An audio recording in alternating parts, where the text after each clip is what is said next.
Hey, welcome back guys. So in this video we'll read verse number 26, 27 and 28 of chapter 2. So let's start. Hare Krishna. Verse number 26 of chapter 2 goes like this. Atha chainam nitya jatam nityam va manyase mritam tathapi tvam mahabaho nainam sochitam arhasi. Right? Atha, if however, cha also enam, this soul, nitya jatam, always born, nityam, forever, va, either, manyase, you so think, mritam, dead, tatha, api, still, tvam, you, mahabaho, O mighty armed one, right? Bhagwan is addressing Arjuna as mahabaho, O mighty armed one, a sort of taunting, na, never, enam, about the soul, sochitam, to lament, arhasi, deserve, right? If, however, you think that the soul or the symptoms of life will always be born and die forever, you still have no reason to lament, O mighty armed. Purport: there is always a class of philosophers, almost akin to the Buddhists, who do not believe in the separate existence of the soul beyond the body. When Lord Krishna spoke the Bhagavad Gita, it appears that such philosophers existed, and they were known as these two terms. Prabhupada has said in the purport, Lokayatikas and Vaibhasikas. Right? Such philosophers maintain that life symptoms take place at a certain mature condition of material combination. Right? The modern material scientist and materialist philosophers also think similarly. According to them, the body is a combination of physical elements, and at a certain stage the life symptoms develop by interaction of the physical and chemical elements. The science of anthropology is based on this philosophy. Currently, many pseudo-religions, now becoming fashionable in America and also throughout the world, are also adhering to this philosophy, Charvak philosophy, right? As are the nihilistic, non-devotional Buddhist sects. Even if Arjuna did not believe in the existence of the soul, as in the Vaibhasika philosophy, there would still have been no cause for lamentation. No one laments the loss of a certain bulk of chemicals and stops discharging his prescribed duty. On the other hand, in modern science and scientific warfare, so many tons of chemicals are wasted for achieving victory over the enemy. According to the Vaibhasika philosophy, the so-called soul or Atma vanishes along with the deterioration of the body. So, in any case, whether Arjuna accepted the Vedic conclusion that there is an atomic soul or he did not believe in the existence of the soul, he had no reason to lament. According to this theory, since there are many living entities generating out of matter every moment, and so many of them are being vanquished every moment, there is no need to grieve for such incidents. If there were no rebirth for the soul, Arjuna had no reason to be afraid of being affected by sinful reactions due to his killing his grandfather and teacher. But at the same time, Krishna sarcastically addressed Arjuna as Mahabaho, mighty armed, because he at least did not accept the theory of Vaibhashikas, which leaves aside the Vedic wisdom. As a Kshatriya, Arjuna belonged to the Vedic culture, and it behooved him to continue to follow its principles. Right? So we'll now move on to verse number 27. Goes like this. Jatasya hi dhruvo mrityur dhruvam janma mritasya cha tasmad apari haryarthe natvam sochitam arhasi. Will you read again? Jatasya hi dhruvo mrityur dhruvam janma mritasya cha tasmad apari haryarthe natvam sochitam arhasi. Right? Jatasya, of one who has taken his birth, he certainly, dhruva, a fact, mrityu, death, dhruvam, it is also a fact, janma, birth, mritasya, of the dead, cha, also, tasmat, therefore, apariharya, of that which is unavoidable, arthe, in the matter, na, do not, tvam, you, sochitam, to lament, arhasi, deserve, right? So in this verse, Bhagwan says, continue to says, one who has taken his birth is sure to die, right? And after death, one is sure to take birth again. Therefore, in the unavoidable discharge of your duty, you should not lament, right? Prabhupada says in the purport, one has to take birth according to one's activities of life, and after finishing one term of activities, one has to die to take birth for the next. In this way, one is going through one cycle of birth and death after another without liberation. Now this cycle of birth and death one can come out of when one is completely surrendered to the lotus feet of Bhagwan Krishna. Right, we'll continue.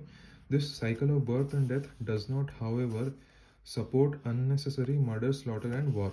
Right, but at the same time, violence and war are inevitable factors in the human society for keeping law and order.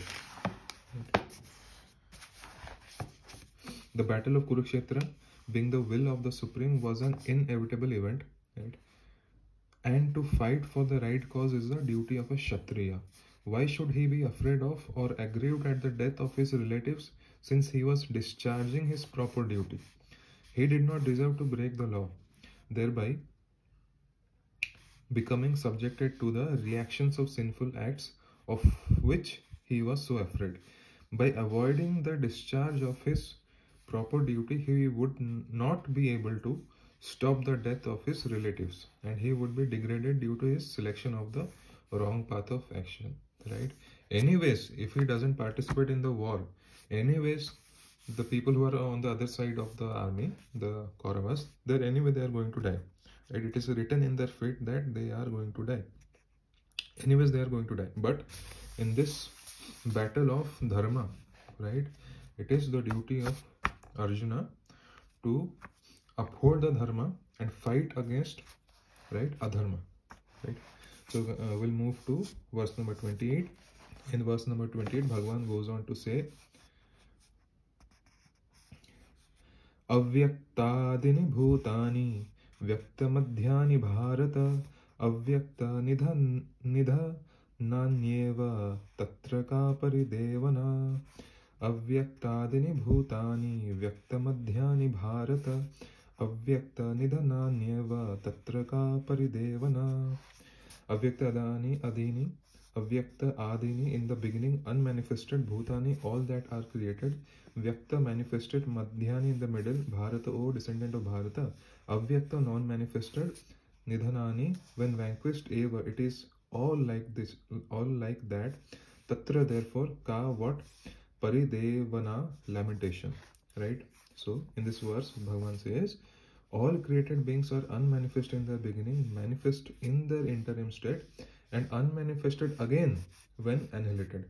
So what is the need? So what need is there for lamentation?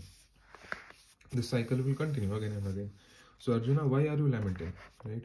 So in the purport, Prabhupada says, accepting that there are two classes of philosophers, one believing in the existence of the soul and the other not believing in the existence of the soul, there is no cause for lamentation in either case. Non-believers in the existence of the soul are called atheists by followers of Vedic wisdom. Yet even if for argument's sake, we accept this atheistic theory, there is still no cause for lamentation. Apart from the separate existence of the soul, the material elements remain unmanifested before creation. From this subtle state of non-manifestation come manifestation, just as from ether, air is generated from air, fire is generated from fire, water is generated, and from water, earth becomes manifested. From the earth, many varieties of manifestation take place. Take for example a big skyscraper manifested from the earth. When it is dismantled due to natural causes or due to some other reason, the manifestation becomes again unmanifested and remains as atoms in the ultimate stage. The law of conservation of energy remains, right? The basic building materials, they will remain, yeah, but the structure that has been developed, that will get dismantled, but the basic building blocks will be there, that is the atoms will be there and the energy will be there. But in the course of time, things are manifested and unmanifested. That is the difference. Right? Then what is the cause? Right? What cause is there for lamentation? Either in the stage of manifestation or in unmanifestation. Somehow or other, even in the unmanifested stage, things are not lost. Right? Both at the beginning and at the end, all elements remain unmanifested. Only in the middle are they manifested. So this does not make any real material difference. Right? So basically we are souls, right? We are souls. We have eternal relationship of a servant to the Supreme Lord, right? In between we are manifested in this body and experiencing all these kind of things, right? That we are experiencing right now in this moment in our life, right? With the people around and the situations that we are put in. It's a dream. It's a kind of dream. But our position is that of a soul, right? And if we accept the very conclusion as stated in the Bhagavad Gita, and that these material bodies are perishable in due course of time, antavanta ime deha, but that the soul is eternal, right? Then we must remember always that the body is like a dress. Therefore, why lament the changing of a dress? The material body has no factual existence in relation to the eternal soul. As I said, it is something like a dream, right? The dream that we dream in the night. It's like this life is like a dream. Within a second, like this, time is passing by, right? And old age will come, and then we know what will happen. So it's like a dream, right? In a dream, we may think of flying in the sky or sitting on a chariot as a king, but when we wake up, we can see that we are neither in the sky nor seated on the chariot. The Vedic wisdom encourages self-realization on the basis of the non-existence of the material body. Therefore, in either case, whether one believes in the existence of the soul or one does not believe in the existence of the soul, there is no cause for lamentation for loss of the body. Right? So guys, in the next video, we'll continue from verse number 29. Hare Krishna.